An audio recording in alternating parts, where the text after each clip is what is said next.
Hello everyone, welcome back to English learner with Anjar. दोस्तों, एक बार फिर मैं हाजिर हूं आपके दरमियान एक नए लेसन के साथ। तो आज की इस वीडियो में हम ये 4 लफ्ज सीखने वाले हैं।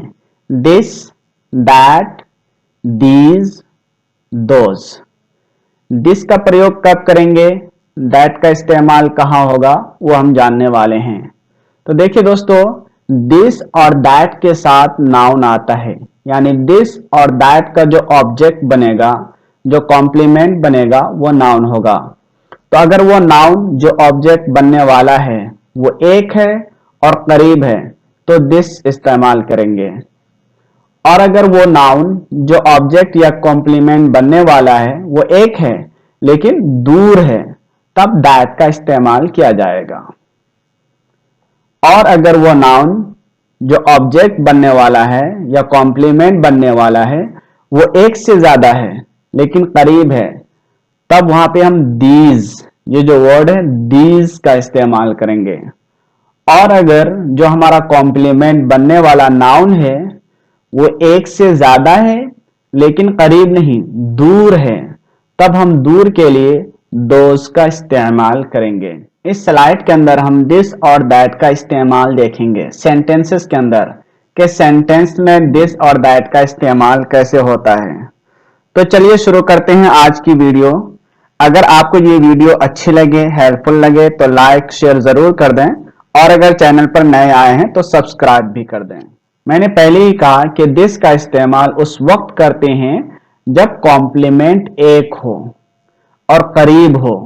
तो देखिए इस सेंटेंस के अंदर यहाँ पे एक फूल है और वो करीब में है और एक है, तो हम यहाँ पे दिस इस्तेमाल करेंगे।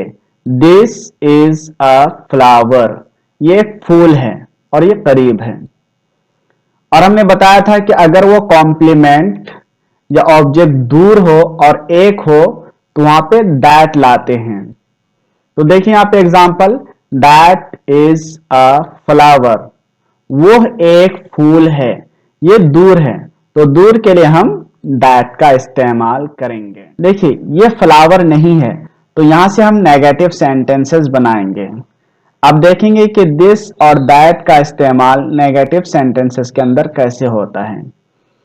तो सिंपल है कि दिस लेके आएंगे अगर वो ऑब्जेक्ट जो बेआईन ही सेम नहीं है जिसके बारे में हम बात कर रहे हैं, लेकिन वो करीब है और एक है, तो दिस लाएंगे और दिस के बाद इजंट ऐड कर देंगे। दिस इजंट, इजंट ये शॉर्ट फॉर्म है इज नॉट का, तो होगा दिस इजंट अ फ्लावर, ये फूल नहीं है। क्योंकि आप देख रहे हैं ये फूल है भी नहीं, ये बुक है, तो इसलिए बनाया हमने यहाँ पे दिस इजंट अ फ्लावर, ये फूल नहीं है।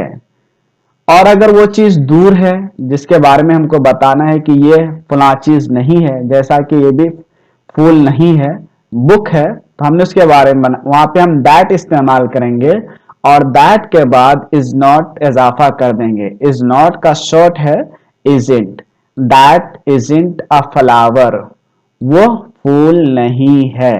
ये दूर है और नेगेटिव है, तो नेगेटिव में हम पहले दैट लाएंगे फिर इजंट ऐड करेंगे, उसके बाद आपका कॉम्प्लीमेंट अ फ्लावर रहेगा। दैट इजंट अ फ्लावर, वो फूल नहीं है। इस स्लाइड में हम दीज और दोस का इस्तेमाल सीखेंगे। अगर ऑब्जेक्ट कॉम्प्लीमेंट एक से ज्यादा है और करीब है तो वहां पे दीज का इस्तेमाल करते हैं। और अगर ऑब्जेक्ट यानी कॉम्प्लीमेंट एक से ज्यादा है और दूर है तो वहां पे हम दोस का इस्तेमाल करते हैं। यह मैंने पहले भी आपको बता दिया। अब देखिए सेंटेंस के अंदर उसका इस्तेमाल कैसे करेंगे। देखिए कॉम्प्लीमेंट दो है, दो फूल है यहाँ पे और ये दोनों करीब है, तो हम यहाँ पे दीज इस्तेमाल करेंगे। दो चीज आपको ध्यान में रखनी है, एक तो यहाँ पे दिस की जगह दीज आ जाएगा। जब एक था तो हमने वहां पे दिस इस्तेमाल किया, तो यहाँ पे दिस की जगह दीज आ जाएगा और यहाँ पे आर आएगा।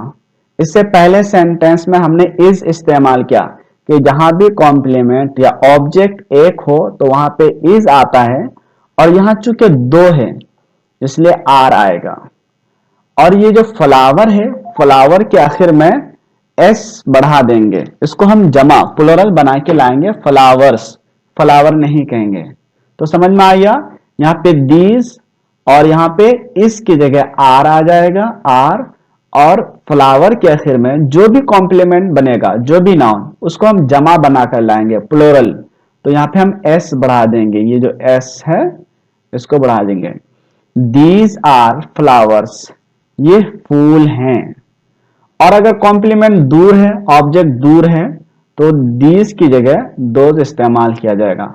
दोज आर फ्लावर्स, वो फूल हैं। अब कॉम्प्लीमेंट बेआईन ही सेम नहीं है, एक जैसा नहीं है जो सेंटेंस के अंदर लिखा है, तो वहां पे नेगेटिव बनाया जाता है, जैसा कि आपको पहले स्लाइड में मालूम हो गया।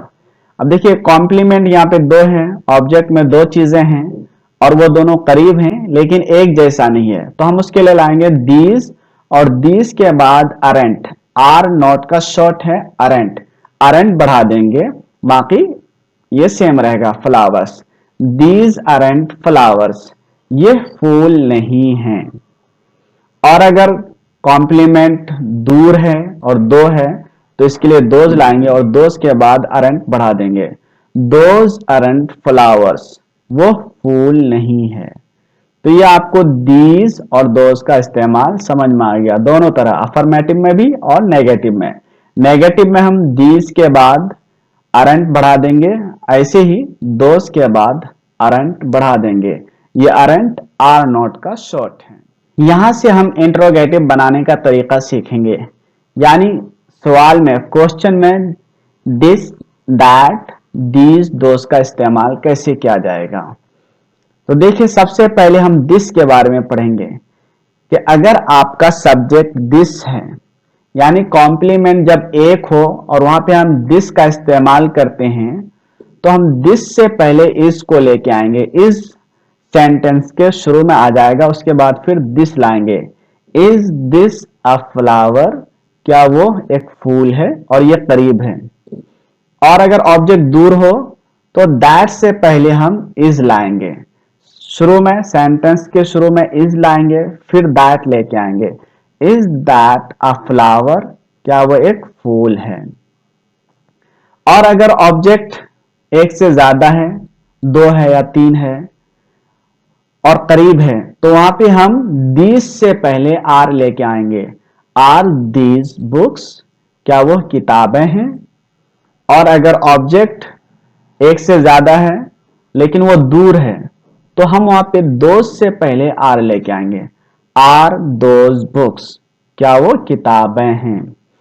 देखिए अगर कॉम्प्लीमेंट या ऑब्जेक्ट एक है और वो करीब है, तो अफर्मेटिव में हम दिस लेके आएंगे। और अगर एक है लेकिन दूर है, तो वहां पे दैट आएगा। अगर एक से ज्यादा है और करीब है, तो दीज इस्तेमाल करेंगे। और अगर एक से ज्यादा है लेकिन दूर है, तो दोज का इस्तेमाल करेंगे। नेगेटिव में अगर कॉम्प्लीमेंट या ऑब्जेक्ट एक है, तो दिस के बाद नॉट बढ़ा देंगे। और अगर दूर है तो दैट लेके आएंगे। That isn't a flower.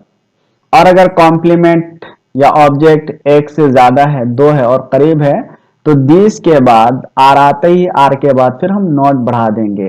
तो दीज आर नॉट बुक्स होगा, या फिर हम आर नॉट का शॉर्ट अरेंट यूज करेंगे। These aren't books. और अगर दूर है तो दीज की जगह दोज आ जाएगा। Those aren't books. इंट्रोगेटिव बनाने के लिए अगर कॉम्प्लीमेंट या ऑब्जेक्ट एक है तो दिस से पहले इज आएगा, और अगर कॉम्प्लीमेंट एक है और वो दूर है तो दैट से पहले इज आएगा। और अगर कॉम्प्लीमेंट एक से ज्यादा है लेकिन करीब है, तो दीस से पहले आर लाएंगे। और अगर कॉम्प्लीमेंट एक से ज्यादा दो है लेकिन वो दूर है, तो वहां पे दो से पहले आर का इस्तेमाल करेंगे। तो उम्मीद है कि आपको ये लेसन अच्छे से समझ में आ गया होगा।